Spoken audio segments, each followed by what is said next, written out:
latest edition of Reliance 2-Minute Tips. In this episode, we will be talking about the most important parts of PG-60 from Section 1 of the ASME Boiler Code, which concerns direct reading water gauge glasses and remote level indicators. So here's Jim to explain these requirements. Thank you, Frank. First of all, when it comes to direct reading gauges or gauge glasses, there are four types that you'll commonly see in the industry.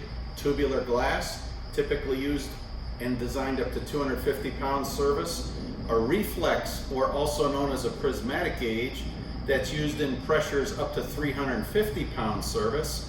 Flat glass, transparent gauge, which the steam and water are both clear in color, but the lighting accessories enhance the water level, so you see a star-like image where the water is. These gauges can be used in any pressure up to 2,000 pound service. The last type of gauge glass you'll see is a ported type gauge that displays green for water and red for steam. If this type of gauge is employed on a Section 1 boiler, it must be equipped with proper lighting accessories to display those colors properly.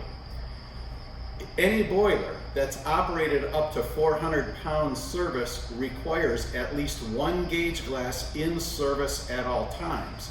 If the gauge glass cannot be seen from the area where the control actions are taken, which is usually the control room or a control area, then two independent remote level indicators are required.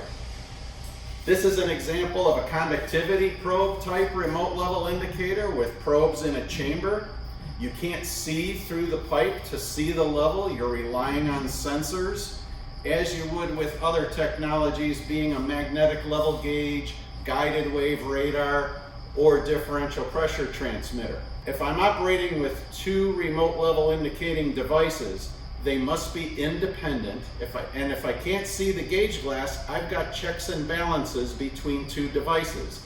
If they begin to disagree, my gauge glass becomes my referee.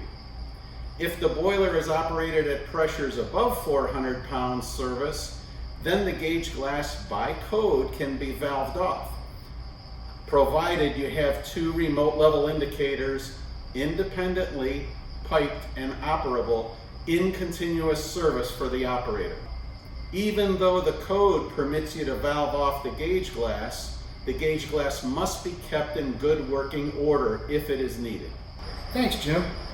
Should you have any concerns about these requirements, consult your local boiler inspector or your insurance carrier, or you can contact the factory at relianceappeng@clarkreliance.com.